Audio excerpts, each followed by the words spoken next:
I hope y'all are enjoying the view of the top of my head. You're welcome. Oh boy. Is it really a Purl Perspectives episode if we don't have some sort of tech failure? I don't know, bro. I don't think so. Well, hold on.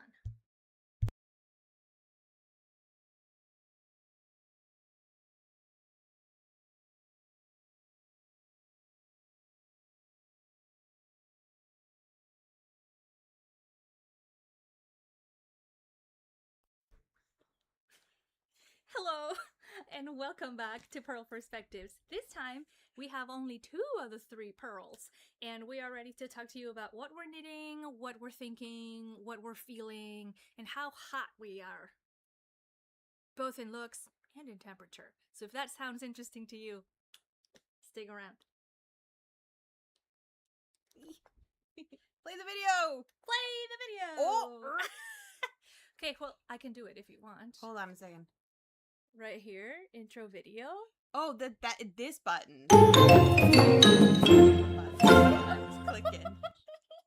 I hope you enjoy that. Hello again. I'm the novice to this, but I'm gonna get it down. Sister, and you are so good at that. I'm trying. You can't learn without making some mistakes. Have you seen the Dominican nuns that have a podcast? No, but I need to now. Okay, so it's one of the nuns is like their communication specialist or something. Sister Miriam, I think. And Sister Miriam invites one other sister to be on the podcast with her and interviews her on like, what do you like? What are your hobbies? That's like so cute. Like, what's your background? Why did you choose a religious life? Whatever. And so they've been like cutting snippets and putting them up on Instagram and TikTok. And there's this one that really blew up. Where, cause it's just like such a genuine woman to woman like connection, and so Sister Miriam is like, so sister, do you have any hobbies? Like, what's your favorite game? She's like, I really like Ultimate Frisbee. And she goes, sister, and you are so good at that. So like, the ultimate hype woman is your fellow sister in Christ. And the other one is like, oh my god, sister, so are you. You're so good at it. you really like, get me up for a running. And they're just like hyping each other up and like, that's your favorite game. That you're so good at that game. Like I meet you out there on the field, and they're just like so genuinely happy to be in each other's company. So now whenever anyone says something, I'm like, sister, and you are so good at that. That is truly the cutest. Is that not the cutest? That is absolutely the cutest. Yeah, and I feel like we should all adopt that mentality of like hyping each other up. I know. Yeah. For like the smallest little things. Like, I really like board games. Oh, and sister, you are so good. And sister, you're so good at that. So yes. That's so cute. It's so cute. I have not looked into the rest of their podcast, so I personally don't follow the Catholic religion closely anymore. Like, I did grow up in it, and I remember having a great time with the nuns in my school. But they're a special case in which they're fortunate enough to just be in this isolated community where they are not really subject to the patriarchy the way that the rest of us are. Because they're like, I don't want to say they're exempt from it because they're not. No. But they're like, and again, not as a member of a religious order, obviously don't have the full understanding of it. But from having gone through, like, I have an undergrad in religious studies. Right. Right? Like, having a real thorough understanding of what that can mean. They're not exempt from patriarchy, but like almost to a degree adjacent to it. Yeah, they are sort of tangential to it. Because they're outside of normal everyday society. Right. Big asterisks on that.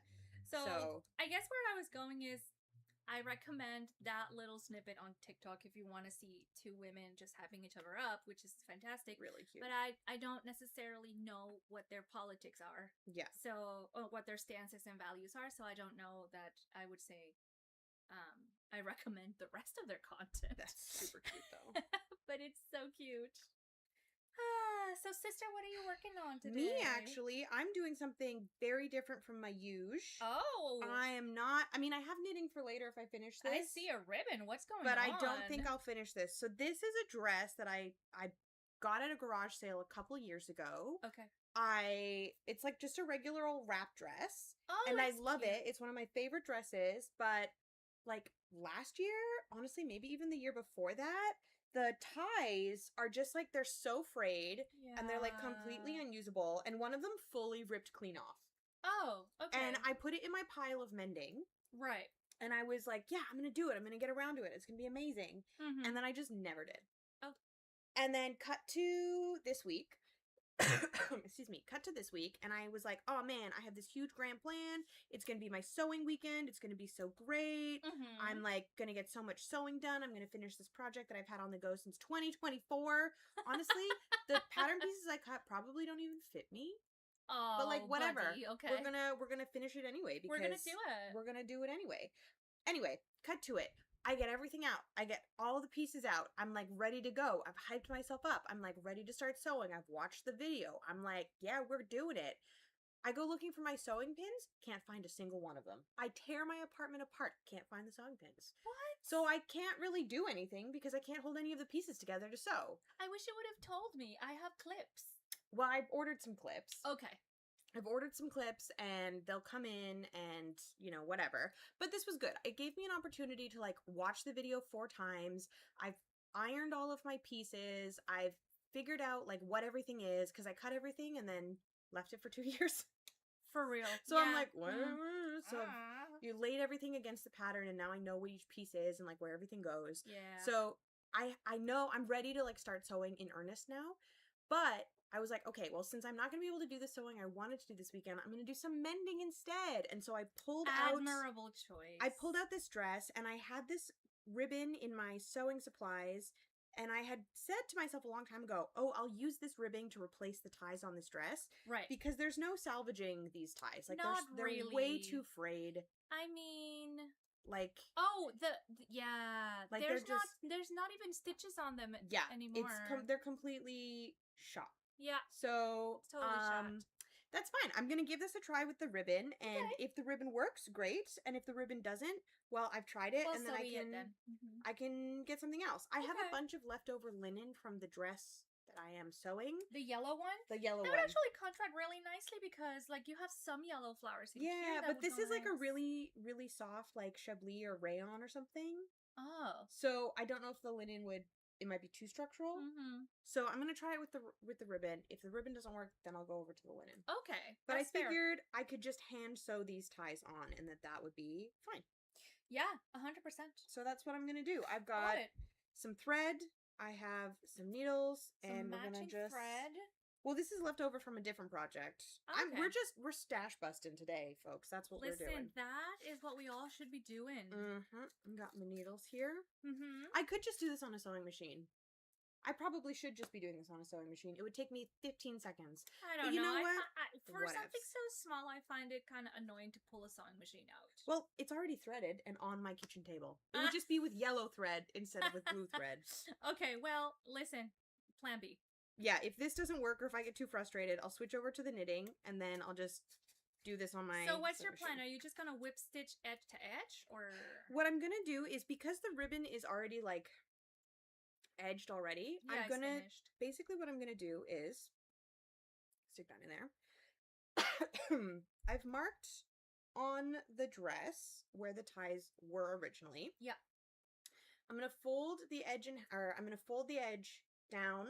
Yeah. And then quarter it again, almost like a bias tape, but just at the end. And then that quarter is where I'm gonna, like, stitch it in, like, just lock it down. So it's like double... Exactly. And then I'm gonna... up and sturdy. Then I'm gonna let the ribbon be its full length. Sure. Full width, I should say, sorry. And then after that's done, I'm gonna test it and make sure that it actually works. And then once that's done, I'll fold over the edges on the other end and lock them down. Okay. And make sure that they're secure so that they don't fray.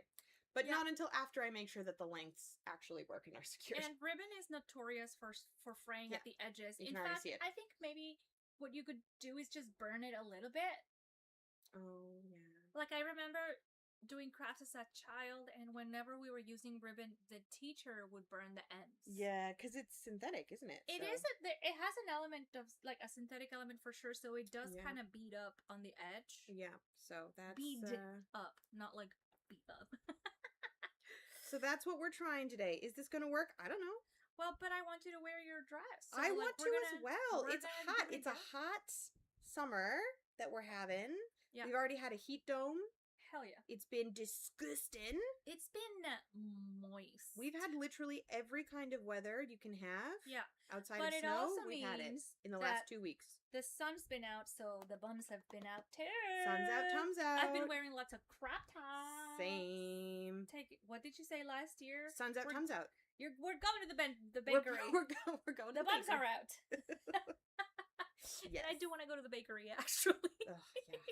I almost stopped at Susie Q on... I went to go run some errands this morning, and I almost stopped at Susie Q on my way home to get us some donuts. But there was a really big line inside, and I was like, I don't want to wait in that line. I have some tea about Susie Q. Ooh. You might not like it. Spill it. You particularly might not like it. So, I won't be naming any names, but I have a friend that has an art business, and they offered to partner with Susie Q. Actually, Susie Q reached out to them. Oh. And they were like, can you do like a demo class of the art that you do at Susie Q? Mm-hmm. And so my friend was like, 100%, that sounds super fun. They created like the art to look like the donuts. Oh, cute. So that people that were coming in were like making the art based on the business that she was at, right? Yeah. Which I think is like the basics of collaboration. Well, the workshop happens, like it's completely like successful, and afterwards, doesn't Susie Q try to squeeze my friend out of extra money? Quote, because they used intellectual property by making the art that they were teaching these like participants to look like the donuts, because apparently the donuts are their intellectual property. So they wanted my friend, like after the fact, to pay them more, like to give them money back. But you said it was the Susie Q who reached out to the artist. Yeah. Also, are you allowed? Can you do that with food? Tea? I don't know. Can food be considered IP? Like the way a recipe is written, yes, is considered IP. But I know didn't that know if the photos and videos of your food can be copyrighted as the photo. Okay. Right? I don't know. But the look of it. Yeah, I just got the ick, you know? So, like, delicious donuts. Not so delicious. This was not the Susie Q here close to us. Yeah. It was another one. And I don't know if it's a franchise or it's just like a secondary location and it's the same ownership. I'm not sure. Yeah. But I was like, maybe I don't know. I don't know if I love that business practice of squeezing a struggling artist for a little extra after the fact. Wow. After you asked to collaborate with them. Wow. I hope that artist puts them on blast. I don't think so. Well, no. I hope they do. No, they're really good. they're really non-confrontational, so I don't think they will. That's disappointing. They should put them on blast. Yeah, anyway, I've put you on blast, Susie Q. Treat your collaborators better. Yep. That's not fair. Nope. Yeah. Anyway. Wow. Yeah. Piping hot tea. A little bit of piping hot tea for this hot summer day. Yeah. I was out foraging this morning. Oh, how did it go? What did you forage? Fantastic. If you are in Ontario, get out there and find red currant bushes. They literally are everywhere. Be very careful that you're not accidentally picking poisonberry because they look very similar. Like the berries are similar, but the leaves are completely different. Mm-hmm. So I was foraging with one of my neighbors for red currants around. It was like a little foresty area behind the hydro plant. around Herman Station. Okay. And I'd never been there, but my friend discovered this on a walk. I've seen it from the train. Yeah, I've always wondered what was on out a there. walk, and it just seems like an overgrown area. But if you look closely, some of those bushes are raspberries, elderberries, and red currants. Yeah. So what a bounty. I know. So he invited me to go to his secret spot, which I will not disclose any further. Classic. And we filled 6 containers of red currants, like 6 2-liter yogurt containers. Wow. Of red currants. So they're on the stove at the moment. I boiled them up, and I'm gonna let them steep throughout the podcast, and then I'm gonna turn the juice into syrup. And I'm doing that with some lychees this afternoon. Oh, are you really? Yeah, we got lychees in our Odd Bunch box yesterday, Friday. Yeah. And I didn't get it this week. I'm not a big fan of eating lychees, but lychee syrup to make like lychee soda. Yeah. So I'm gonna boil them up and make lychee syrup. Simple syrup. Such fond memories of lychees because where I'm from in Tampico in Mexico, I was out on a walk and through my neighborhood, and there was this ginormous tree that was giving beautiful shade in the summer. So I sit under the tree just to escape from the heat a little bit. Mm-hmm. And this tree was on the side of the sidewalk, but it was in front of a house, which I later found out was the house of one of my mom's friends from church. Oh. This beautiful old lady, so nice, and she had planted that tree when she was young and moved into that house, and it was a huge, 30-year-old lychee tree. Oh, that's gonna bear so much fruit. So I was sitting under the tree and just enjoying the shade. And I just started playing with the grass around me, and then I was like, "What the heck is this?" And I picked it up, and I'm like, "This smells really good. Oh my god, is this a lychee? Is this a fruit?" And I opened it, and it was perfectly ripe, juicy, soft, delicious, and fresh. It was cold, which was incredible because it was such a hot day. Yeah. So I ate one. And then I looked around, and there were more, and then there were more and more and more, and I'm like, "Oh my god, I'm sitting on a trove of lychees!" So that became my special place, and I went pretty almost every day in the summer and had a few lychees. And later, I told when I told my mom, she was like, "That's my friend's house." And then after that, I moved away for school, and but my mom every year gets a bag of lychees from her friend's tree. Because she knows that I like them. Oh, that's so sweet. I know, it's so cute. I will say, lychees are friggin' annoying to open. Yes. There's no way you can't get sticky when you're eating a lychee. Yeah, you have to Do get you say lychee or lychee? Lychee? I say lychee. Lychee? Yeah, lychee. But it's a Y, right? Yes, it is a Y. I've never actually thought about this. Chat. Is it lychee or is it lychee? Okay, now I have a question that I need to check the internet for, because when we lived in Indonesia when I was a child, we had a tree in the backyard of the house we lived in that produced rambutan. Oh yeah, rambutan is like a hairy lychee. But is it in the same family? Is it the same? That's a great question. I don't know. It tastes completely different.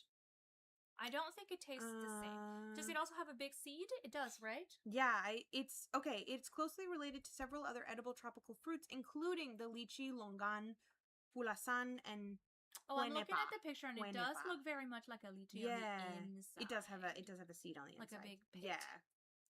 What's the difference between a rambutan, lychee, and longan? Oh yeah, a rambutan and a lychee, the only difference is that rambutan looks hairy. The lychee is different, but they're the same color. Listen, and when we say hairy, really mean hairy. Like you'd look at it and you're like, "Is that a bug?" But it's not. It's is that? Oh my god, they were so good. As children, we would do the same as you. We would just sit out under this tree, and we would just if my parents ever couldn't find us, they'd be like, "Where are the girls?" And then they'd be like, "Well, did you check the tree?" And sure enough, we'd be sitting under this tree, just surrounded by the shells of these rambutan.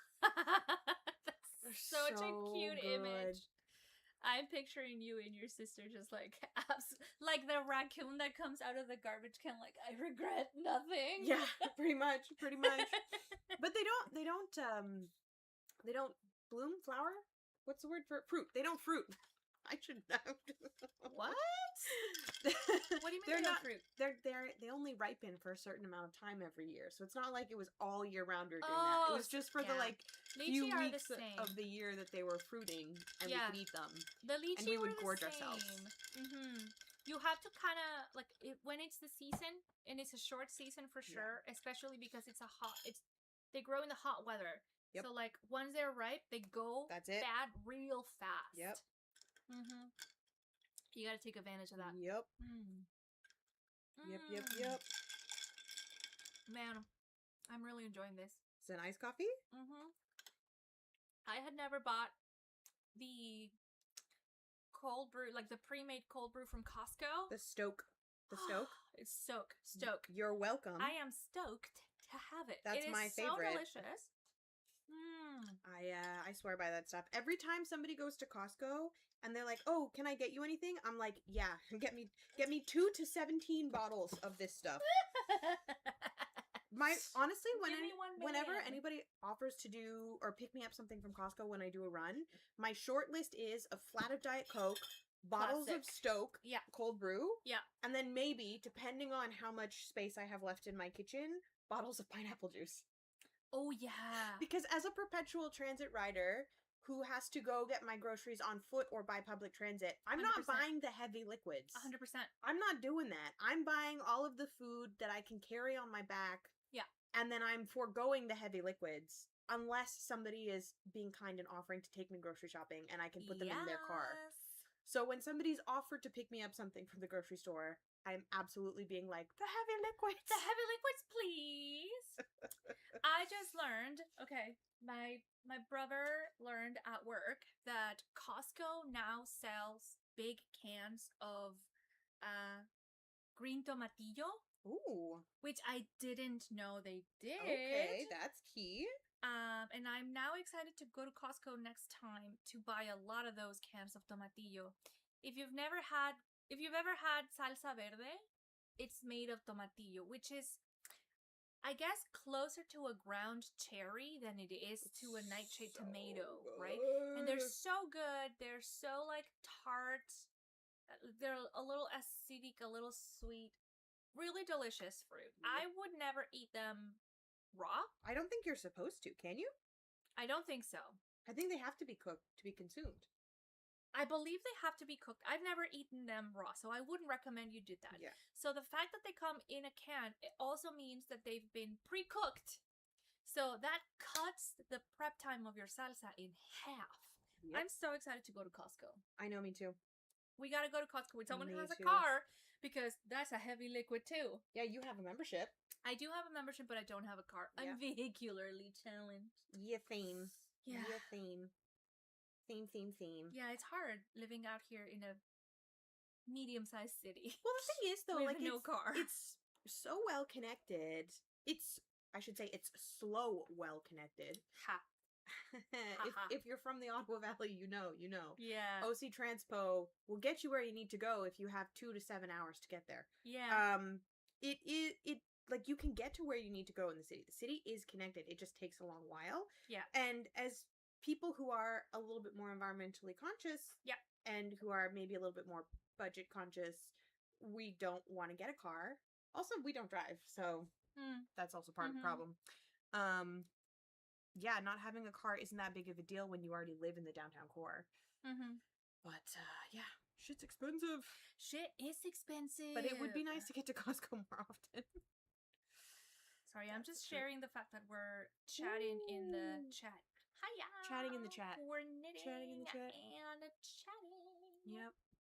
Okay, I think this idea of mending is going to work. Let me see.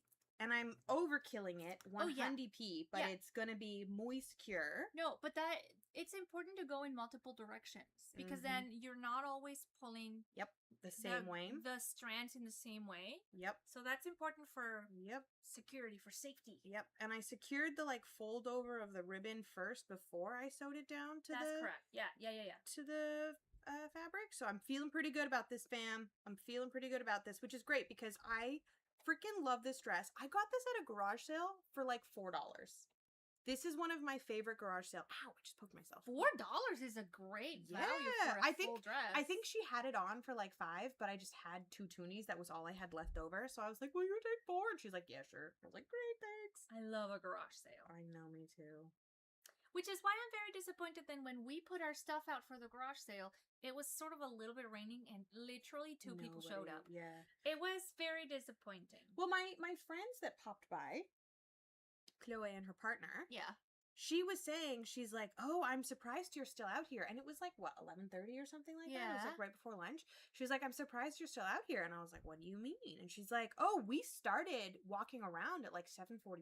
What the hell? She's like, yeah, all of the garage sales we hit. She's like, we hit all of the garage sales. We were done shopping by 9. We just went to go get coffee and now we're on our way home. And I was like, really? She's like, yeah, everybody puts all their stuff out early. And I'm like, that seems kind of beside the point. But okay, sure. I thought this was a walk around and meet your community kind of thing. I don't know. Okay, well then that's a lesson for next time. Yeah. We can set it up overnight. Yeah. We can set it up at midnight. Yeah. Just cover sleep it out with there. a tarp. Sleep out there with a tent, you know? That's right. Just be like, I don't want to wake up at 6 a.m. to set up the garage sale.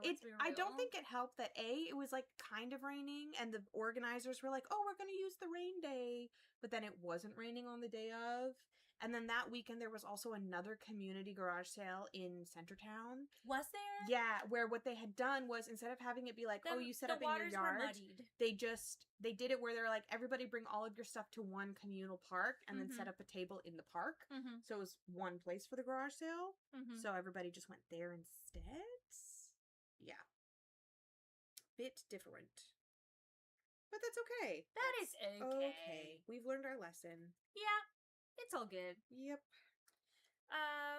What do you think, guys? And in the chat, do you ever sell your wares at a garage sale? I remember garage selling quite a bit as a kiddo. Did you? Oh yeah. I remember trying it one time and failing miserably because no one was walking down our little suburban street. Yeah. It's tough if there isn't a lot of buy-in from the neighborhood. Yeah. Yeah. But yeah. When I lived in the suburbs, it was the whole community did it. So it was people were coming out because it was a multiple houses type thing. For sure. So it made sense to do. Okay. Oh, man. Well, do you want to get started with our doors? I do. I just first want to put the link of us on YouTube. Okay. Well, I will get started then. Can you dork me? Dorcas. That was a name. Dorcas is a name. Is a name, yeah. And that's the name of the game. That's the name of the game. So my drink today is a vanilla Diet Coke. It's just a can of Diet Coke, and I poured a little bit of Torani vanilla syrup in the bottom. Would recommend. Very delicious. What is my outfit? I am wearing the dress I had made for me by Supayana, who is a designer based out of Montreal. I've worn it on the pod before. I have sung her praises before. I will sing her praises again. Fantastic. This is probably one of my top 3 pieces of my closet. I love this dress so much. And because it's linen, every year it gets softer. Exactly. You've had it for 4 years now. No, less. I'm exaggerating. This dress was my... I can't remember if it was my 30th birthday gift to myself or it was my you got a permanent job, congratulations gift to myself. It was job because the one that you did with the 30th birthday was the polka dot dress? The polka dot dress. Okay, it was the same year. Was that one also Supayana? Yeah. Oh, wow. She's great. Oh, wait, no. Polka Dot 30th birthday was in 2022. I got this in 2023. Okay. There you go. Either way, I've had this for a few years. Love it so much. I'm gonna, I think over the next year, maybe like put together a little bit of money to like order another dress from her made to my measurements. But what I'll do is I'll take the measurements off of this one and submit them and be like, these are the measurements that I would like, and include the length of the torso, the drop waist, like that kind of those things. Yeah. Because then she can really make it really custom, and I know it's the fit. The more information you give the maker, the more likely it is that you won't be needing adjustments. Exactly. So 10 out of 10 would recommend having clothes custom made for you. Yes, it is a little bit pricier, in my opinion, totally worth it. And when it's in a fiber that is, or a fabric that is like a high quality fabric, and then you take care of it. Yeah. This is going to be like an heirloom piece of my closet. Oh, 100%. So that's going to be great. I'm also wearing a crocheted headband or crocheted bandana that our friend Yuna made for me a few years ago. So cute. Hi, I love it so much. So good. I love it. Just felt like the perfect thing to wear today because it's like sunny and it's nice and it's beautiful outside. And I was like, it's a bandana. I love a bandana. And like my hair is finally getting long that when I wear it, it doesn't look like I'm bald. So I was like, yeah, I'm gonna wear the bandana now. I kind of had to put it to the side for a while because I did look bald when my hair was really short. I looked really bald. Well, like in a cute way. No. No, not in a cute way. In an alopecia way. In alopecia is cute. Alopecia not in an alopecia way. In like a weird kind of. Is that like does she have hair or not? Is that a person on the internet who makes weird claims kind of way? Who makes weird claims? Like, yeah, that kind of way. So that's funny. That's my outfit. We've kind of already talked about what I'm doing. I'm mending a dress. You also have a knitting I have a knitting project. I have have I shown the purple holes and moths? I don't remember. Maybe not. Pants? We talked about you making them. Yeah, I'm making another pair. Let's show it. I'll show it. I think it's fun to show what you're making. I'm making another pair of baby pants. I'm connected on both sides because I hate doing ribbing. I'm making another pair of baby pants. Look at those. They're so cutie. One of my coworkers, we're hosting a baby shower at the end of July for them. So one of my other coworkers and I have decided to make a little matching set. This is a really sophisticated color for a baby, and I'm here for it. Well, here's the thing. My coworker and I who are making the set, Noreen is making a poncho in a light pink. Right. And I am making the trousers in purple. And then with the leftover yarn, if I have time, I'm going to knit up a pair of socks that are pink and purple to make it match. That's so cute. Baby poncho, also adorable. I know, it's so cute. That's a really cute idea to collaborate and coordinate the gifts. Yeah, because already you have like a little set. She wanted to knit something, I wanted to knit something, and then we were talking about it. And then I was like, girl, why don't we do something together? Yeah. And then you can come over, shop my stash, and then we can have them be coordinated. Yeah. And then we can present them together. And then so we're both making like the same age size. Yeah. We're going for like a 6 to 8 month size range. And then that way they can be worn in like January, February. That'll be about when, you know, the baby is that age. And keep them warm through the really disgustingly cold winters we have here. And we really have both sides of the range here. Mm-hmm. It gets scary hot and scary cold. Yeah. But don't worry, we also have 1.5 weeks of spring. And 32 seconds of fall. 32 seconds of fall. That's it. So, and that's when everybody wears what I find, I keep referring to this as like the Pinterest outfit that you can only wear one day a year, which is jean shorts and a sweater. Yeah. Jean shorts, a sweater, and boots. Yep. That's the Pinterest outfit. Yep. But it only works if you live in a place like this. Yep. And even then, it's not even the full day. You only get it for like 3 hours in the morning. Yeah, exactly. And then it's too hot. Mm-hmm. And you have to take off the sweater. So you put on the Pinterest outfit, and then take a picture, and then like an hour later you have to take it off. Yeah. Pretty much. Pretty much. Pretty much. Okay, and as for what so I'm that's reading, what you're making. What you're reading. What you're hold reading. on. I need to check my story graph because what have I read since we were last here? Hmm. That is the question, isn't it? So, recently read. I was reading the first Crescent City book, House of Earth and Blood, the last time we were here. Wait, when was the last time we went live? Today's the 12th. So it would have been before Canada Day, right? Yeah. Okay. So I had just finished Paladin Strength. So I have finished Crescent City, House of Earth and Blood. And I was also reading Thursday Murder Club by Richard Osman. Great. I finished that. It's a really great book. Good. Love it. Loved it. I have already put the second one on hold. And I have the second Crescent City book to start. Haven't started it yet because I did the thing that I do a lot where I flip to the back of the book to see how it ends before I start reading it. And I saw how the end of...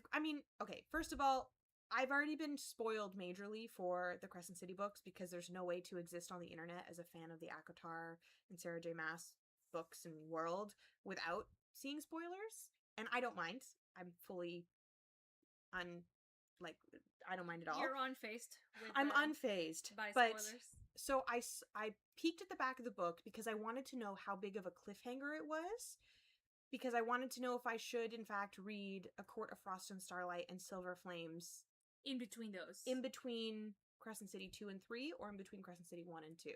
Okay. And I ultimately decided to read Frost and Starlight and Silver Flames first. I loved Frost and Starlight. It's like a little Christmas special. But it also gets a little bit, deep, too. It does get pretty introspective. Yes, yeah. Which is nice. Yeah. Yeah. Yeah. So since the also, last time... I love Nesta. She's so imperfect. She's I think the realest one. Mm-hmm. And okay, maybe this is a tangent, but from the ACOTAR books, I didn't read Crescent City. I only read ACOTAR. Out of the three sisters that exist in this, the three sisters. Excuse me, that was obscene. It was very musical. That was too. a lot. Out of the three sisters, I think the main girl, Farah, is my least favorite. Elaine just annoys me. Well, we haven't really met her yet. We don't know. We don't have any internal monologue. So far, there's been she's like a pastiche right now. Yeah, so far she's just been like a sticker on the background. So I don't care for her. Yeah. But Nesta is my favorite. She's a strong-willed, angry woman, and if I were put in a position that she's been put in, where she's been taken away from the life that she knows forcefully, lost what she has lost, been lied to again and again, only to find out that it was, quote, for her own good, I would also be really angry, and I would also be lashing out, and I would also not want to have anything to do with the people that consistently lie to me. Yeah. Right? And so I find that very relatable and very human. Mm-hmm. And she's my favorite character because she's flawed. Yeah.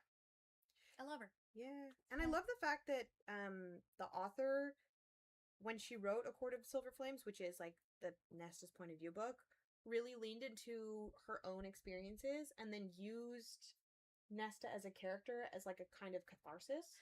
To process her own feelings. To process, I don't know as much about Sarah J. Maas as, a lot of people within the book talk world. Yeah. Because I haven't read all of the interviews that she's given. I haven't done... Did you see her interview at Call Her Daddy? I haven't watched it yet because I didn't want to get spoilers for... There's no spoilers. Well, for the Crescent City and stuff like that. And... I didn't hear any spoilers. Oh, okay. Well, I haven't watched it because it was 2 hours long, so I haven't watched it. I watched it at twice the speed. But she talks about how, when she had her son, the experience, the birth experience was incredibly traumatic, Just like Ferris. And she and like the postpartum grief and everything was incredibly debilitating and the whole thing was so tough to go through, and that she found Nesta, what she experienced, to be a way to kind of like work through a lot of those feelings. Yeah. Because it was the similarity of like losing the bodily autonomy. Yeah. I guess, which was really interesting to hear. So very interesting. I think one of the quotes that I heard her say in that Call Her Daddy interview is she was writing about she's talking about Nesta, and she said, "When I was in a hole, she was in a hole, and we clawed ourselves out together." Oh, that's beautiful. And I'm like, that is such a great analogy and like a way to really use your profession not only to the benefit of the readers, but also as a way to process your own grief and your own loss, right? And put those and it comes through, right? Because that whole book is very much Nesta trying to process what the heck just happened, which was incredibly traumatic and affected her entire life. So. And that seems to have resonated with a lot of readers. So I think so. But that's the point of reading, right? That you find something that you can really like not just resonate with, but something that like aligns with your life experiences and that speaks to you and that you get something out of. In any book you read, in any genre you read, that's something that like gives back to you something emotionally, mentally that enriches your life. I love that. That's why we read. So, you know, the next time you have a family member who like denigrates your love of insert genre here, be it murder mystery or romance or comedy or whatever, you know, tell them that. Tell them that these books enrich your life because they help you process your emotions and that they help you experience things that are maybe outside of your own worldview and your own life experiences, and that they teach you new things. Tell them that. Yeah. And if they get all like me about it, well, throw the fucking book at them, literally. Let it hit them on the way out the door. Yeah. So. Because there's a lot of things that I love to hate on, but I will not be yucking on your yum. Yep. If you like it, even if I don't like it, all the power to you, baby. Yep. You gotta do what makes you happy. Amen. And I'm not gonna shit on that. No, why? Why? There's okay. I saw this thing on the like the books subreddit recently where somebody was talking about like the 100 best books that they've read in the last like 7 years. Yeah. And they had this whole big paragraph at the beginning explaining like why they had chosen these books and how like they're like, if I didn't pick a book, like if you disagree, like please don't like come at me. Like these are just the books that like I had the opportunity to read that really resonated with me. And like this whole explainer like apologizing for not liking books that somebody else liked. And then I scrolled down and there was a bunch of books in there that like maybe I didn't like, maybe I did, whatever. Maybe I hadn't read yet, whatever. But I scrolled down to the comments and there was one that stood out that had actually received like a whole bunch of upvotes where somebody was just like, dude, there's something like, they gave a stat like 10,000 books published a year in this one publishing, in like one country's worth of publishing houses, like 10,000 books. You don't even read that many books in a lifetime. Like how can you ever be expected to read all of the books that people excited about, want you to read? You can't. So read the books that you want to read the books that excite you, read the books that make you curious, but don't let other people bring you down just because you haven't had the opportunity or haven't wanted to read the books that they're like, this is the best book in the world. If it doesn't speak to you, then you don't have to read it. Yeah, that's so true. Right? Because like this is the thing too, when people are like, oh, I have to finish a book because I can't leave it unfinished. It's like, but why? Then you're just taking away time from your future self reading a book that you really enjoy because you're struggling to finish a book that you don't want to, and you're not picking up the book. Yeah. You're just letting it languish, so you're not reading at all. Yeah. I don't see the point. Do you know the name of the actor that played Cameron in Remarkably Bright Creatures? I don't know his name, but I know him. This movie came out about a book that we read called Remarkably Bright Creatures. So good. By Shelby Van Pelt. Love it. Sally Fields plays the main character, and opposite her is this man that plays Cameron, the other main character. And I was watching a clip of an interview that they did to promote this. I've seen that clip. This movie, and the question was, do you ever DNF a book? Do you ever DNF a book? And his answer, I thought, was really it was really insightful. Really insightful. And he was saying that he worked. His first job, I think, was at a bookshop. Yeah. And the guy that ran the bookshop had a sign that said, "A book will change your life." And so he encouraged his staff to read as many books from the shop as they could. Mm-hmm. And one of the things that he said is like, listen, I know a book will change your life, but not every book will change your life. So if you're reading a book and you don't feel hooked by it immediately, put it down, because that's not the book for you. Yep. Right? Yep. You have to keep on searching for the book that will change your life. Yep. And you can't sit through a book that you're not enjoying, because if it's not connecting with you, then that's not the book for you. That's not the one that's going to change your life. Mm-hmm. And baby, you ain't got time for that. Nope. I thought it was really nice. It was really good. It's a really good way to look at not finishing a book. It's like, you know what? Mm-hmm. I love that people love this. This is not the one that's going to change my life, so I'm moving on. Yeah. Because my time is limited. Yep. I used to be a completionist.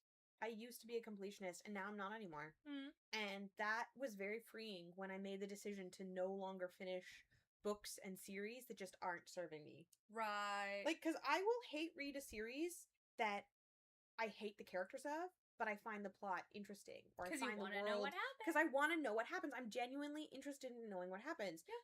But that's different from like finishing the book even though I hate everything about it. Yeah. Because I don't hate everything about it. I might hate the characters, but I don't hate the world. I don't hate the story. And sometimes that's intentional, right? Like sometimes an author will make irredeemable characters. Yep.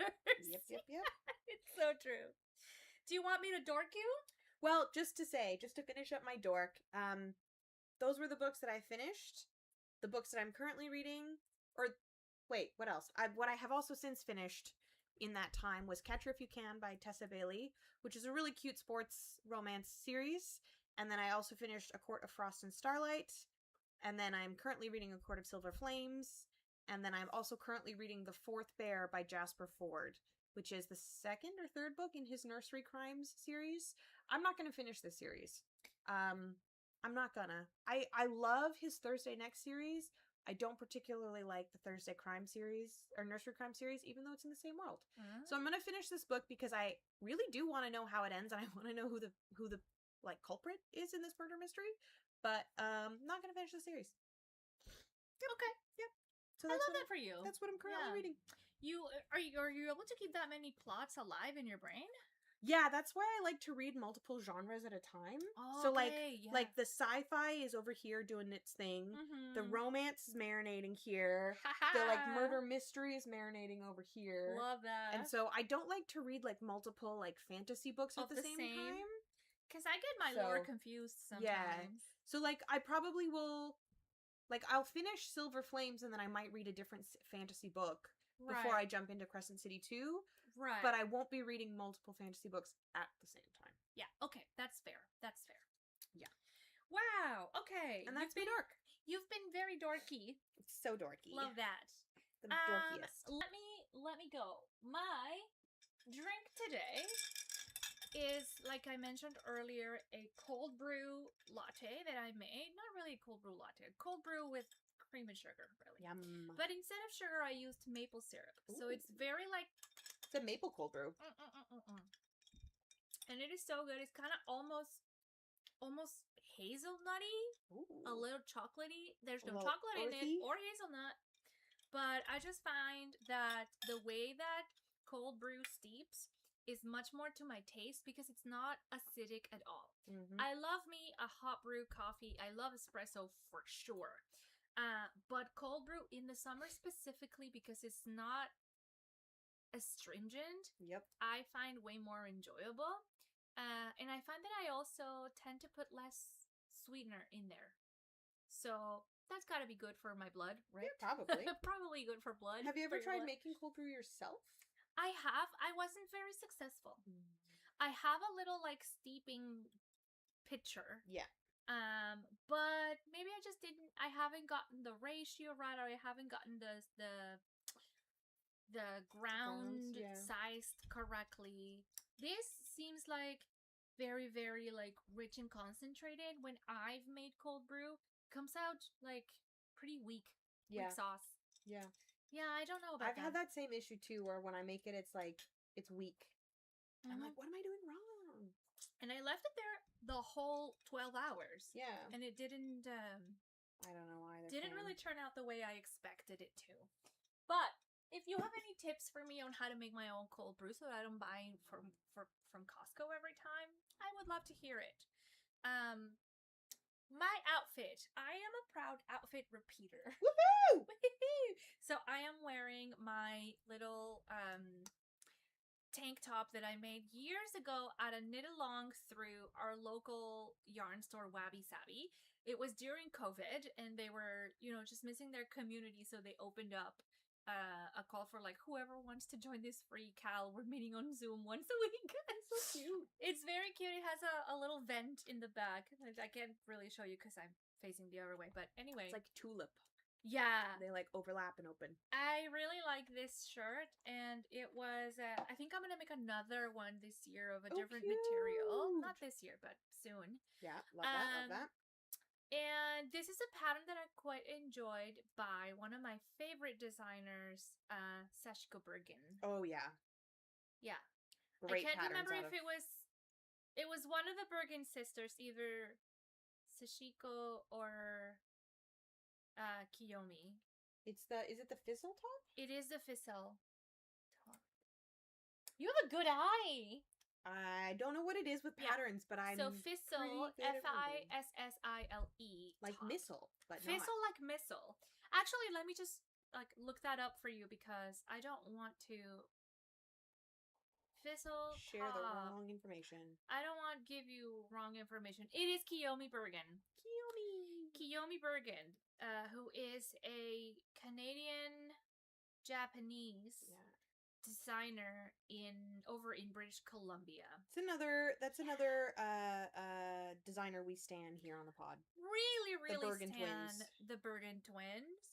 Everything that they put out is just like chef's kiss. Yep. It fits great. It's fun to do. It's classy. I love it. Yep. I love all of their stuff.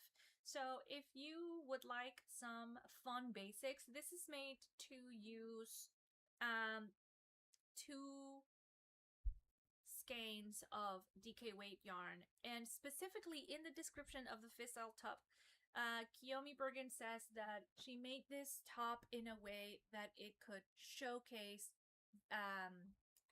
speckled or variegated yarn. Ooh. Right? Which are difficult to showcase unless you have like a really plain... Yeah, without having like pooling or anything without having like accidental striping. So if you have a couple of skeins of DK weight yarn, you can do that. What I did is I held a strand of dark gray tencel on the top with a fingering weight, and a strand of lightweight tencel with the same fingering weight on the bottom. So it gave me this like color block situation that I quite like. But if I were to make it again, I would make the medium size instead of the large size. This is a large size, and I would make it out of just the one color. Ooh, fun. Do you have anything in your stash that would work? I have so much. I actually have this like pink tweed DK from Caitlin at Lab Fibers. Yes. So if you another dyer we stand here. Another fantastic dyer from the area. Ottawa is so good for your indie dye yarn is fantastic. I really got to bring those people together and have an event. Which like Twist Festival's coming up, just by the way. It is coming up. Will we see you there? Will you be going to Twist? Do you want to do the Twist with us? At Twist? At Twist.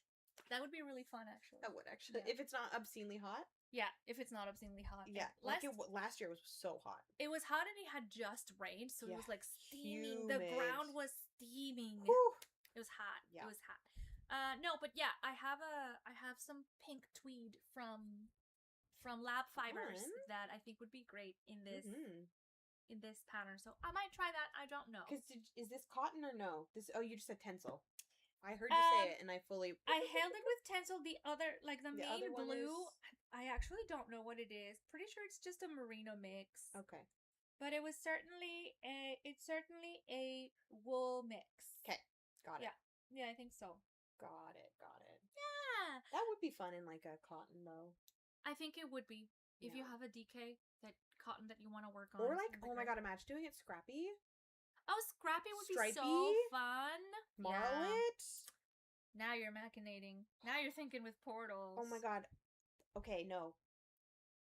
All those little bits of tencel that we have. Yeah. 4 strands held together. Oh, girl, that'd be so good. Okay. New project unlocked.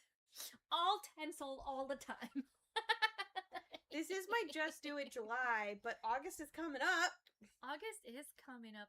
How's Just Do It July going? Finish your dork first. Okay, sorry, yes. I'm just, getting distracted. So that was my outfit. What I'm reading, I am continuing to read 2 books at the same time, not the same time, but like alternating between 2 books. One of them is the 3rd book in the series of Assistant to the Villain, which is Apprentice to the Villain.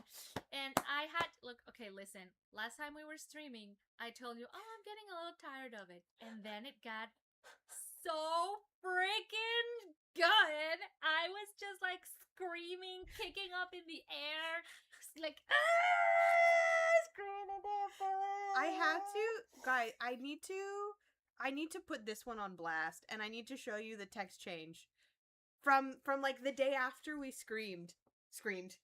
I screamed. I finished reading the book because I couldn't put it down. Literally Monday evening at 8:30 p.m. She's like, I don't know if it'll go, but she's just like, will it? Anyway, she just texts me and she's like, in all caps, "Are you home? I need the next book." Goddamn Hannah Nicole Maeher. And then it's just this gif of Addison Shepherd or Addison Montgomery from Grey's Anatomy going, ah! And then I came over and I brought it over immediately and we talked about it for like 5 minutes and you were like, I'm gonna die. I think I'm exploding. I think I'm slowly exploding. It was funny to me listening to you on that Sunday be like, I'm getting tired of it. I was like, are you? Yeah, you don't know what's coming. Oh my god, the twists and the turns, and it's just so funny. Everybody's getting crushes on everybody else. It's so good. So now I'm sort of midway through the 3rd book, Accomplice to Villain, and I cannot wait to finish it. And Adversary to the Villain comes out on August 4th. I have it on pre-order at our local indie bookshop. Which I have verified like multiple times. I'm like, it's still coming in, right? It's still pre-ordered, right? And they're like, yes, we have it. It's in the computer. I'm really excited about that. Yeah, so don't worry. You will have that book as soon as I'm done reading it, which will be very quickly. So I'm really excited. This 3rd book is like so exciting. I feel like seeds that were planted on the 1st book are now blooming. Yep. It's crazy, and it's very lighthearted as well. There's a little bit of like every character has a bit of like introspection, and they're like understanding why they are the way that they are, and like like how their past has affected them, and they openly talk about that. Yeah. Which is like, I guess, part of the deeper parts of this book, but the plot itself is fun, is easy to follow, is lighthearted, is interesting enough, and I'm having a good time just reading it and going, more. More. It's really, really good. I'm really enjoying it. And the other book that I'm alternating between is Rivers of London. Oh, so good. By, who's the author? Ben Aaronovitch. And you didn't like the audiobook narrator last time we were here? Yeah, he's not my favorite narrator. I think I mentioned this before, but he sounds wet. Yeah. But regardless of the narrator, which is not his fault, the editor should have done a better job at taking out the wet sounds, like from the final product. Ooh. But also known as Midnight Riot, Rivers of London by Ben Aaronovitch. Midnight Riot is not the name of it. It also contains... Also known as Midnight Riot. Interesting. I quite like it. I don't think it's spoilers to say that this is about a police, like a detective, that has to confront the fact that magic is real. Uh-oh! And it's really interesting to see him discover, like, what do you mean this thing that's really normal is actually magic, right? It's quite fun. I think it's nice. I wouldn't say it's a life-changing book, but it's certainly entertaining. Cute. Oh my god, you're almost done. I am. I just need to see if the ribbon I cut is long enough, or if I did a oopsie. Oh, you cut it before you measured it? I did, That's a risky move. Yep, I'm realizing that. We'll see. Also, I probably shouldn't be trying this on over a dress. Yeah, I was thinking that's maybe not the best idea. Maybe it's fine. You have excellent okay. Excellent aim. Because I measured it against the one that had ripped off. Yeah. Oh, that fits. Oh, for sure. Okay. Obviously, it's going to be a little bit weird because it's over top of another dress, but yeah. But I can tie it in the back. You can tie it in the back. And hopefully the ribbon holds all day. There's a button enclosure on this side, so I think I will actually use that. Okay, but now I can fold over the... You know what? I think I'm just going to be lazy and I'm going to fold over and sew these ones on my sewing machine. Burn it, I'm telling you. Yeah, maybe I'll try that too. Yay, that's done! Yay, woohoo! And I'll have a fun green ribbon around on the backside. That's so cute. It goes really nicely with the rest of the fabric. Yay! But yes. Yeah, what am I missing? My knitting. I am still knitting on the same thing that I was. I took a little hiatus to make a crochet market bag because I was teaching a class using that pattern. So I took a couple weeks to just work on that. And now I'm back on track. I have switched I'm back on track with my Racerback tank top. It's not called the Racerback tank top though. It's called something else. The contrast Racerback. It's called the contrast Racerback. I am not doing the contrast. And And you're not doing it with the ribbing either. And I'm not doing ribbing all over. I am only doing ribbing on the edges. And the rest of it is going to be stockinette. It's the contrast Racerback brackets heavily modified. By Jessie Mae. It's kind of like the contrast Racerback. Because it's not really. But I'm using the pattern as a base for me to undergo this like really... It's just a dopamine cast on, you know? Nice. I'm not feeling like I want to do anything complicated this summer. That's fair. I just want to kind of go and go and go. And one thing that I wanted to practice during this project, one of the reasons why I chose to go stockinette instead of ribbing, is because I want to continue to practice my lever knitting hold. So usually, like, it's when you hold it with you rest your needle in between the thumb and the index finger. Yeah. And then you, instead of wrapping around the index finger, I wrap around the middle and the ring finger, and I yarn over with a flick of the wrist. Yeah. So this is not easy for me to get used to, and I'm struggling a little bit to make the movements smooth, but the more I practice, the better I will get, and I think a stockinette project is just a ticket for working on something like this. I am accidentally making 2 tight stitches, but that's okay because this is a mercerized cotton. So it's going to give a lot of slack after the fact. Yeah. After the fact. So I don't mind that it's a little bit on the shorter side. That's good. Yeah. So that's what I'm knitting. It doesn't look like much right now, but it will look like something pretty soon. Great color. It's also my impulse summer cast on. I didn't really have plans for the summer. I don't ever have plans, let's be real. But it fit my yearly criteria of I want more color in my practice. I was gonna say you want more. How can you possibly not have enough color already? Well, I found myself when I'm knitting to pick like safe colors. Oh, so you reach for the same things. I reach for the same things because they're safe, right? And I was like, I don't want to do beige and gray anymore. I don't, I want something brighter. Like, not everything has to be a basic. Some things can be a showpiece. And I would not call your knitting beige and gray. Thank you. I would never call your knitting beige. And this feels like an everyday color for you. This doesn't feel like 100%. I feel like I'm a box. colorful person, and I want my knitting practice to continue to reflect that. Mm-hmm. Yeah. Colorful hair, color for knitting. Yep. Color for tattoos. Yep. Actually, it's not very colorful. I only have a couple of red ones because color doesn't take really well to my skin. Like it gets really muted. Like that used to be bright. Yeah. But anyway, that's okay. That's on having melanated skin. So that's what I'm dorking. Mm-hmm. Thank you for listening. It's so soft. Mercerized cotton is honestly so soft. Oh, for real. Oh, nervous. But you want to know what? I'm finding it hard on the hands. Yeah, that's pretty common, I've heard. It has no give. Yep. So every time you're pulling it, because it doesn't stretch, you have to put more force. Yeah. Which is a different challenge altogether. Yep. But it makes for such beautiful, sturdy fabric. Mm-hmm. I forgive it. Just because of that reason. I think you might remember that ever since we started the podcast, I've had a languishing whip, which is my yellow and lavender crochet top. Yep. Well, I frogged it again.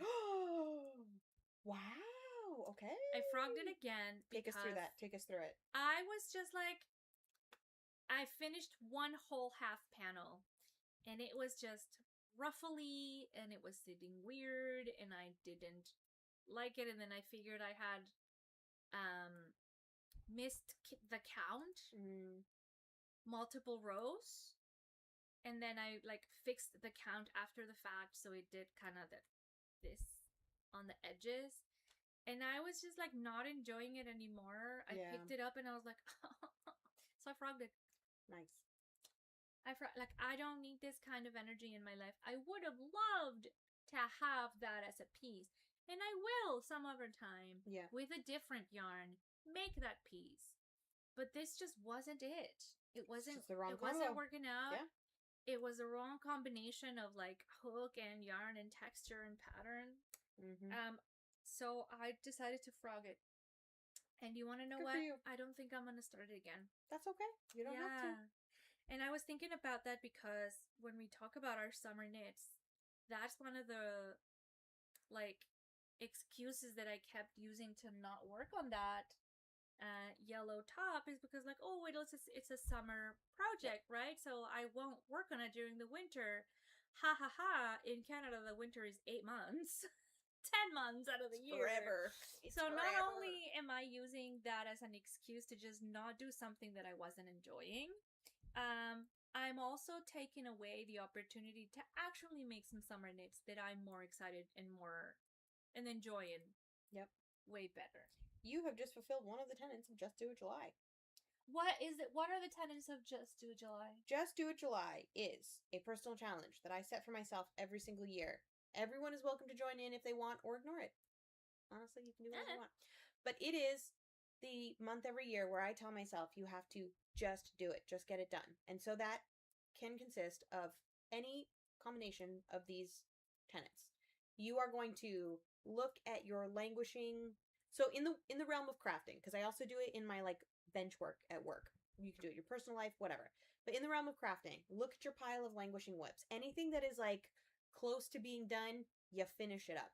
Alternatively, anything that is just not sparking joy anymore, you make the decision to frog it and you frog it. You don't just leave it hanging around.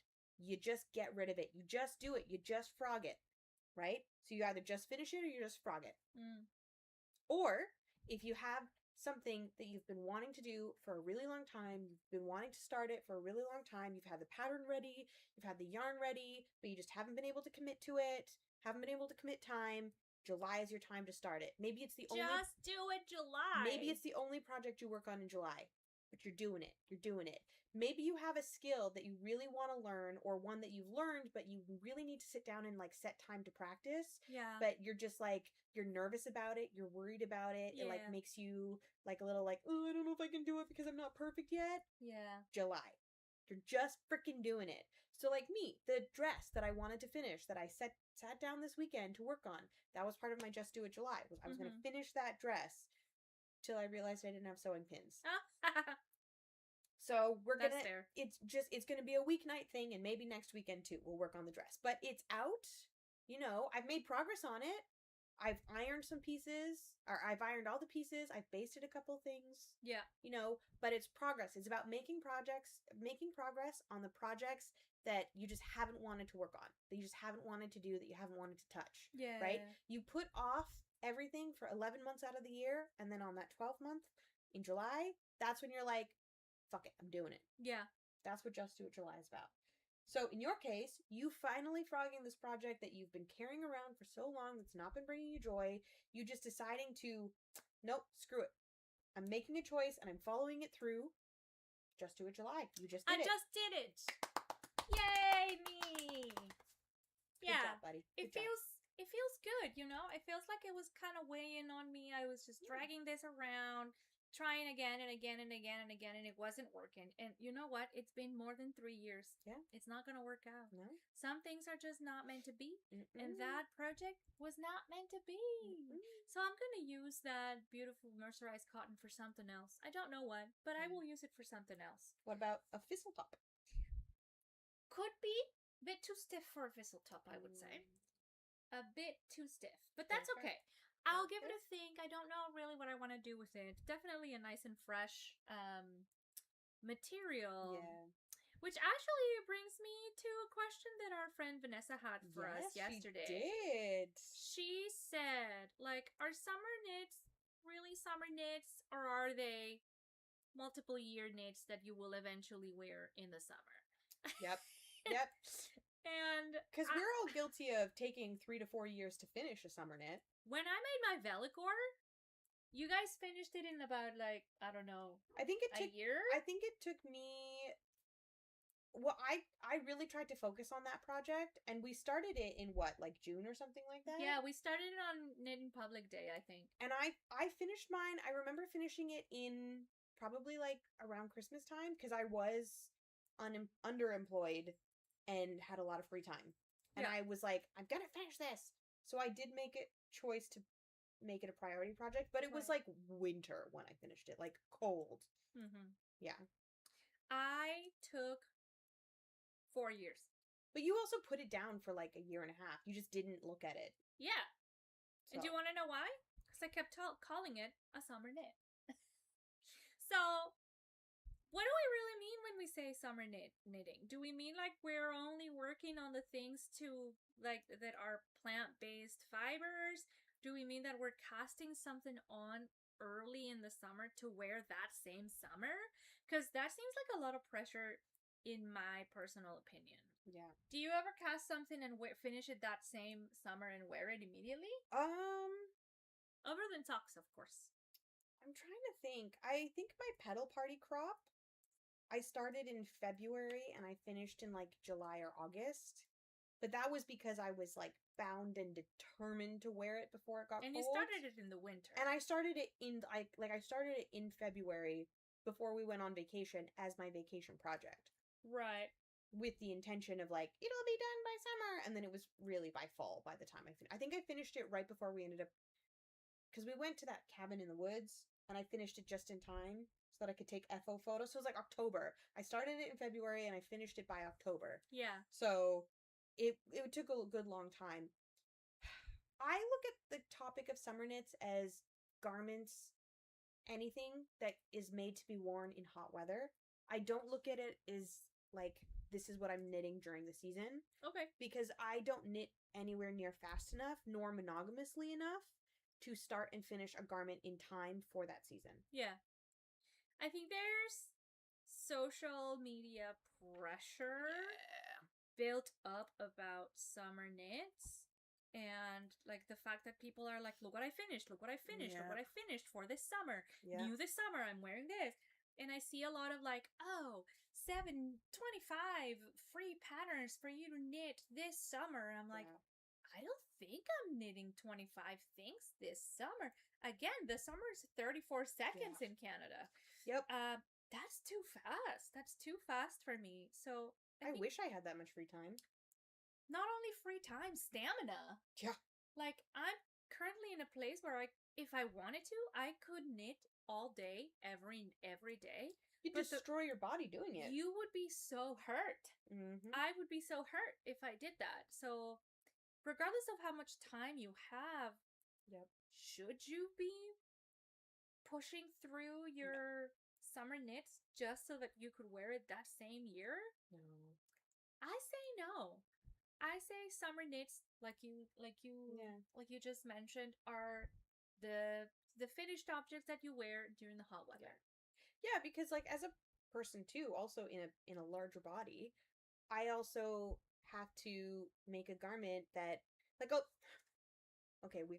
size inclusive debate will always come back around at some point. A lot of the knitfluencers that we see online who are creating garments at such a speed, their full-time job is, or the predominance of their time is related to crafting and creating these things. That's part of how they make their money. Totally fair. That's their job. That makes sense that they would have more time and can thus create more. That makes sense. But in a lot of cases, a lot of these knitfluencers who I see are multiple sizes smaller than I am, and thus are using less yardage, and therefore knitting thousands fewer stitches and for fewer hours than I would require to create something to fit my body. Mm-hmm. And that is not a problem, but I cannot measure myself against somebody whose requirements to complete a garment are so different from mine, because it is A, not realistic, and B, it is not fair to my own mental health to hold myself to a standard that is completely impossible for me to reach. That's a really good point too, because when we say like, oh, that's an impossible standard, the reality is that I'm imposing that standard on myself based on other people that don't know me and I don't know them. Exactly. So that's not really fair to anyone involved in this. I think I just get up in my head and I'm like, oh, so many people are being so much more prolific than me. I gotta keep it up, pick up the pace. But like, do I?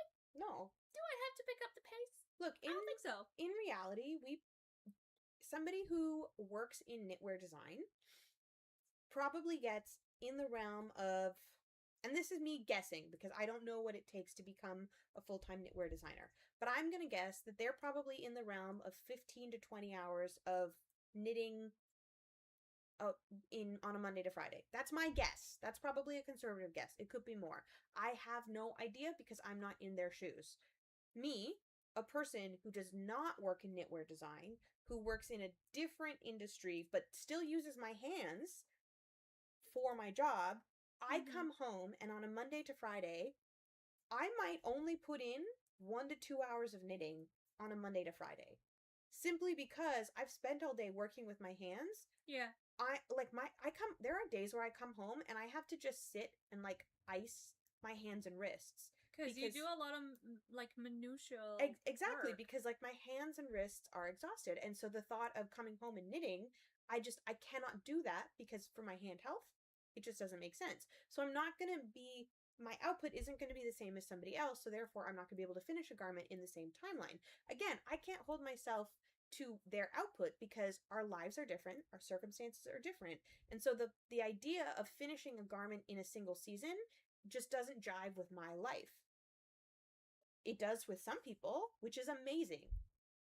It doesn't jive with my life. So having the concept of saying, oh, a summer knit is something that I knit over one summer, that's not correct for me. It might be correct for you, but it's not correct for me. I also will say it's not fair to compare, in my case, a summer garment to a winter garment, because very often summer patterns are designed in a way smaller gauge. Like, we're talking sport and below. Yeah. Right? So if you're knitting, in my case right here, I'm knitting with I just changed to my big needles. They're a 3mm. That's what I'm knitting with too. Yeah, they're the 3mm. Is 3mm 3mm for the rest of the project. Thank you, bud. Is my big needle. Whereas if I were working on a sweater, like I'd be working on a 5mm, on a 6mm even. Mm-hmm. Some of the chunkier sweaters that I've made on a 7. Yeah. And that's sort of like a really easy, faster going gauge because you obviously get bigger stitches, more length, faster. Yeah. So you are starting up at a disadvantage by putting in that many more stitches in that much smaller of a gauge. So it's really not fair to compare a shorter season with smaller yarn, smaller stitch gauge, and way more stitches than it is for like a chunky sweater that you could potentially pump out without hurting yourself in 2 months. Yeah. Right? So I don't know. I feel like it's what happened? Our video has disappeared. Did our video disappear? I don't know, but it's paused on YouTube, it looks like. Are we still okay? Twitch is paused? We're still okay on Twitch. Ruh-roh. Ruh-roh. Why do you have so many tabs open? Me? Yes. I don't know what you're talking about. Oh, no, we're good. Okay, we're fine. We're good. It just paused there for a second. It's funny. Scurry. Hi. What was I saying? Summer knits not being equal to winter knits because of requirements of like gauge and needle size and fiber type. And... Yeah. So you're like realistically knitting way more in the summer because the gauge is so much smaller. Yeah.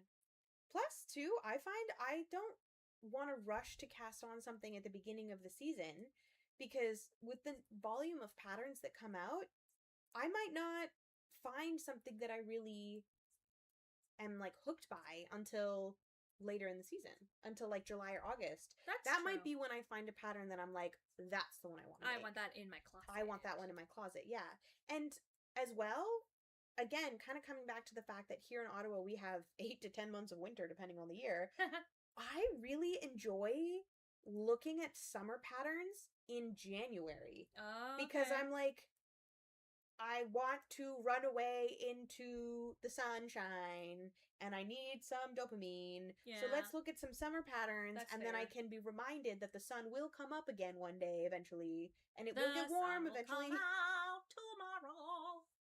But it functions as a good reminder that like winter isn't forever. And so in January, I can start thinking about the warm weather. Yeah. I can start thinking up what kind of things I want to make. And so in January, February, March, that's when I like to start knitting warm weather garments. Yeah. Because then I might actually potentially have something finished by July and August when we get that gross, sticky, hot, uncomfortable weather here. That's a much nicer way to approach it than I did this year, whereas I waited until July 1st to cast this on. And my dumbass thought I could finish it this year. I'm not gonna finish it this year. Calm down. You're not gonna see this until 2027, maybe. That's a big maybe. But in the meantime, I'm still having fun working on it. And I really think we need to be more gentle with ourselves as a community of makers to like, listen, this is not a fast thing to do. If you are so fast at it that you can make 2 garments every season, all the power to you, girl. But and maybe it would be different if we were monogamous some makers. Of us don't want to. Yeah. Yeah. But yeah, maybe it would be different if we were monogamous makers. If we were only a single project at a time, maybe then we would be more likely to finish a garment in a season. But don't know. Uh-oh. Are we getting notifications? I'm getting a notification from a friend. Does she want to drive today? Oh. Do you want to go to the movies? Ooh, which movie? Sheep Detectives. I could be convinced. Today at 6? I could be convinced. Wait, let me just check. I don't think I have anything happening later tonight, but I could come to the movies with us. We're coming to the movies at 6. Yeah, I could do that. Okay, let's go. I could do that. Okay. To the Mayfair? To the Mayfair. To the Mayfair? I still haven't seen it. it. What else? What else but the Mayfair? We love the Mayfair. It's our local historic theater. Could be more accessible. Again, it's a heritage building. But it's lovely. They have the best popcorn in the city. And every 3 months, we host an event there for crafters where we play a movie. We what is it called? Screen a movie. We screen a movie. Yep. And we keep the lights on. Yeah. And another one's coming up in August 15th. The Parent Trap. Come to Ottawa, to the Mayfair on August 15th. I love that movie so much. We had that VHS as a kid, and we watched it so many times we wore it out and needed to replace it. There's a ladybug on your ceiling. Where? Oh my god, hi! Is it a ladybug? I think so. Ladybugs don't have red legs. Maybe it's not a ladybug. I should probably get my... I just had my eyes checked, and my prescription hasn't changed, and yet I feel like I can't see anything, so... There's definitely a bug on my ceiling. Yeah. Oh, fun fact. Huh? When I had my eyes checked, confirmed, I will eventually get glaucoma. It's a when, not if scenario now. This is confirmed. We've been monitoring it. We will continue to monitor it. Not looking for advice, but there's family history. Anyway, fun fact. Apparently, I have lost a little bit of peripheral vision in the bottom part of this eye, so like right around here. So I literally can't see what's in front of my nose. That is too funny! Isn't that crazy? That's too funny! But only on this side. Isn't that so silly? That is the most poetic thing has happened to you all your life. Literally can't see what's in front of your nose. They had me do this test thing where I had to put my head in this giant like bowl-shaped thing. And they had all these tiny lights that went off to check your peripheral vision, and you had to like press a clicker every time you saw the light flash. I don't know what it was called, but that was what it was. It was to check your peripheral vision. And then after it was done, and I go in to see the ophthalmologist, and she shows me the results, and she's like, "So you had good recall for all of these areas, but this whole zone, you saw nothing." And I was like, "Oh, what does that mean?" And she's like, "You have no peripheral vision there." And I was like, "What?" She's like, "Yeah, you've just lost your peripheral vision in this zone." And I'm like, "Is that bad?" And she's like, "No, but we'll just continue to monitor it." And I was like, "Okay." I have a question. Is that not the exact spot where you hold your knitting? I tend to hold it over here now. So like, it's like basically like if I were to put my hands in front of She's blind.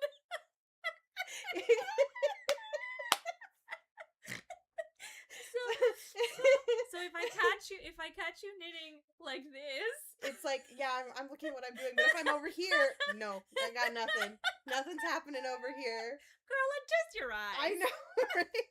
Girl, get that under control. So funny. She literally can't see what's right under her nose. But like, look at me. Like, this is it now. This is the position now. Yeah. It's so low-key, funny. this is kind of my position too. I'm never exactly in the middle of my vision. I'm kind of on the side. Yeah.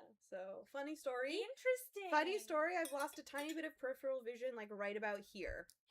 Like, thankfully, it's not on the outside or like above. It's in a part where it's not entirely necessary for me to have peripheral vision, but I just thought it was so funny. Yeah, fun fact. That's funny. My ocular nerves are, what was it? They are twice as wide as they should be and 3 times as deep as they should be. So, like, I have legit anime eyes. Yeah. They don't work. Yeah, they don't. They don't. Work. I can't see in bright light, and I can't see in low light. So I'm real special. She needs to have you need to have Goldilocks light in order to be able I need see. Goldilocks light. This is why, okay, I replaced the light bulbs in my living room recently, and they have light bulbs that can come in like 4 different color temperatures. Yeah. And 3 different like light levels, brightness levels. Yeah. And I have them currently set at like, I think it's like 4,500 Kelvin. So they're much more white than what most people like. And I think I have them set at like 2000 lux right now. I can't remember. But I have them set at like slightly whiter and slightly brighter than what most people like. And friend of the pod, Alex, came over with Mars. Yeah. And they walked in and Mars went... It's so bright in there. And Alex went, isn't it psychotic? It's like a hospital in here. Also, you turn on the big light, bud. I can't see without it.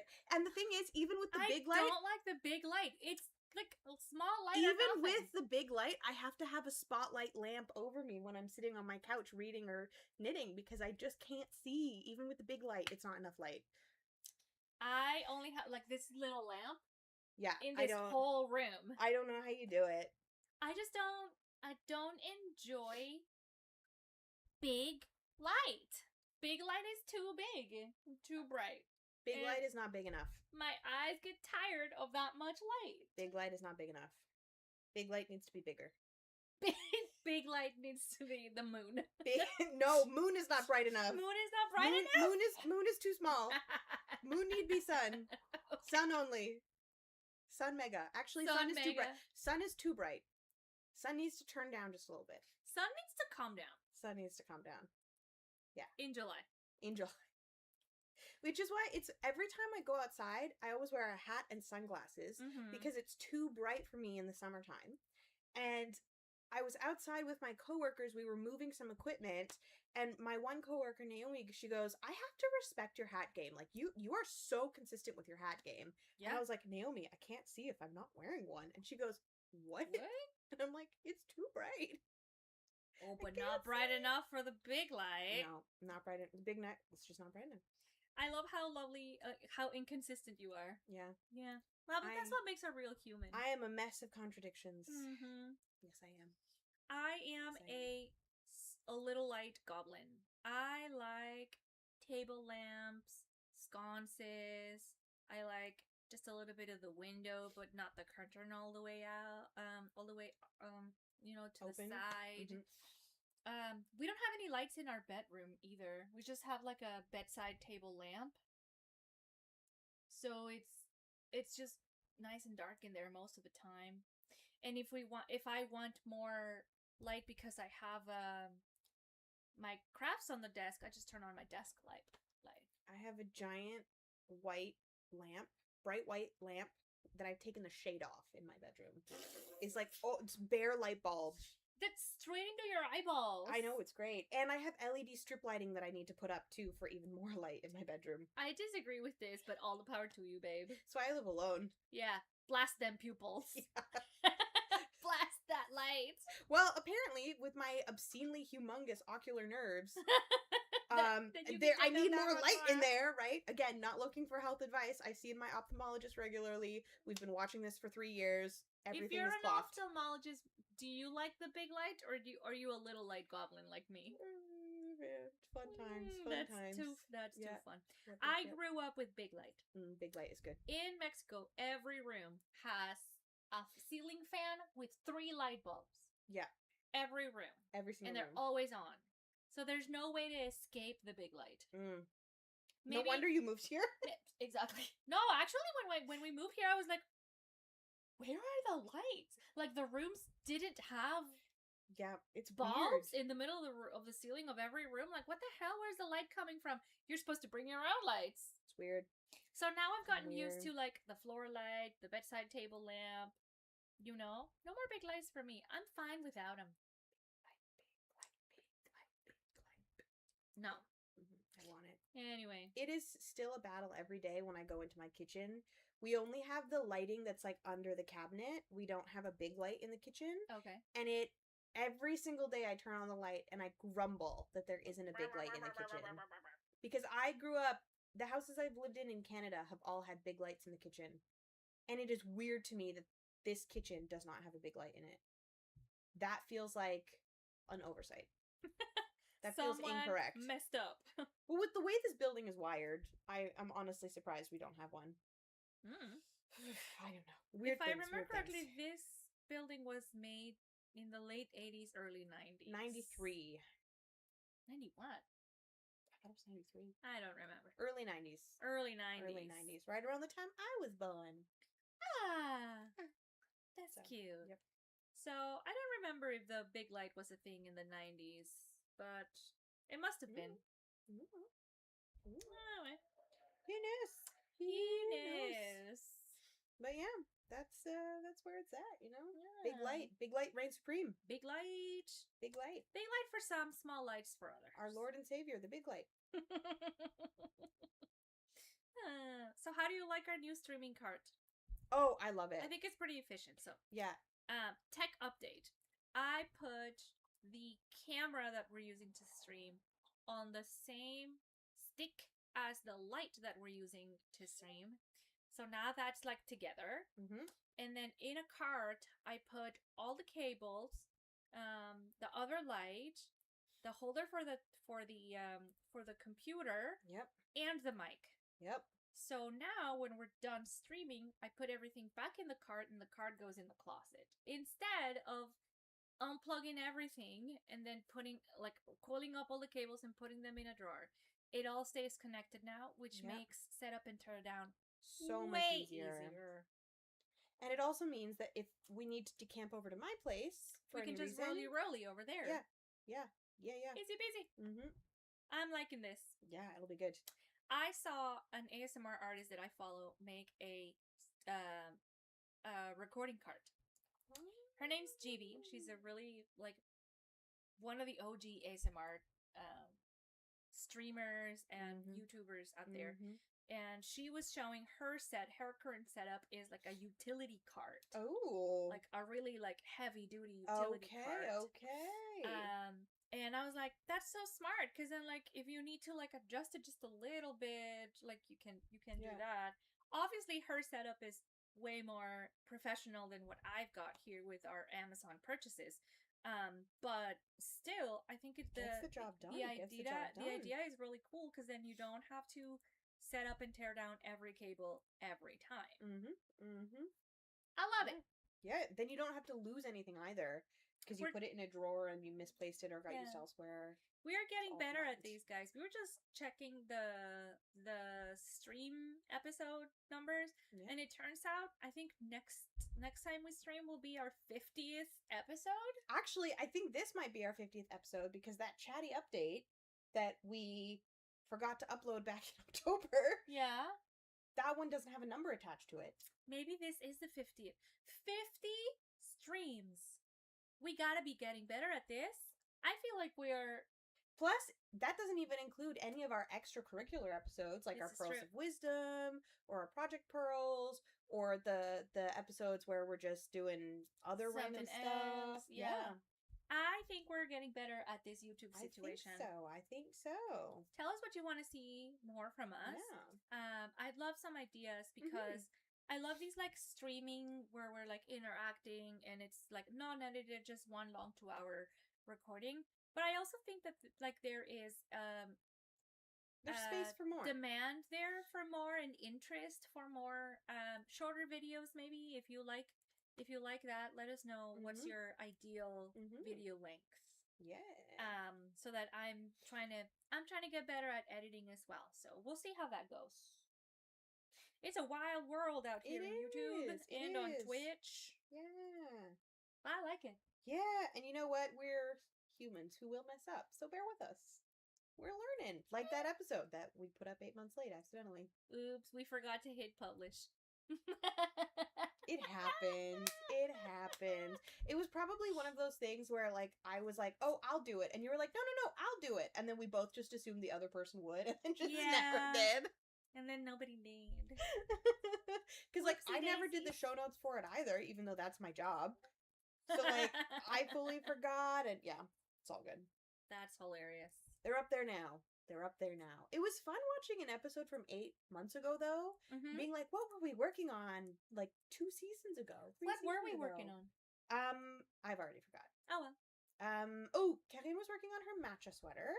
Oh, yeah! I was working on my turtle dove scarf.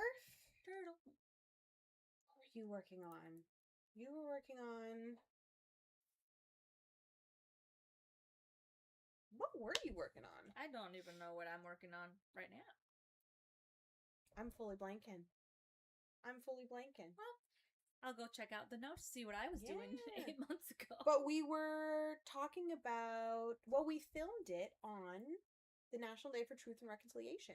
Oh, yeah. So we had some, what I thought was some really beautiful conversations that day. Ah, that's nice.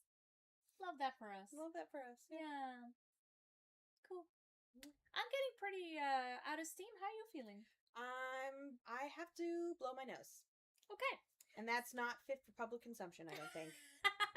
So I think an hour and 45 minutes might be the stopping point for us today. Yep.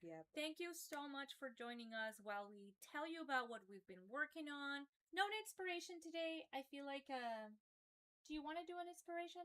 I hadn't even thought of one. I was just so keyed up about not being able to find my sewing pins. Didn't even think of one. It's fine. It's fine. Admittedly have not been on the internet a lot this week. That's good. Good for your brain. Good for your brain. The only thing that I will say that made me feel really good and inspired this week is yesterday I taught a secondary demo class on null binding. Yeah. And I was really excited to see just how many people want to learn this ancient craft, which I've talked about null binding here before, but maybe I'll put up a longer video about it, because I found it really heartwarming that so many people wanted to come and learn with me. So that's pretty inspiring, I think. Good on you. Keep on being the nerds that you are. Yeah. Show up at my demonstrations. Yeah, do it. Do it. Do it. So we will catch you next time for sure. Hold on. What's going on? Exciting. There, okay. Ah, okay. So we will catch you next time for sure, with fewer technical difficulties and hopefully one more Purl. Fingers crossed on both of those counts. Until then, keep on making what you're making and doing what you're doing, and we love you here. So, see you next time. Our little millennial heart. How does it? Little heart.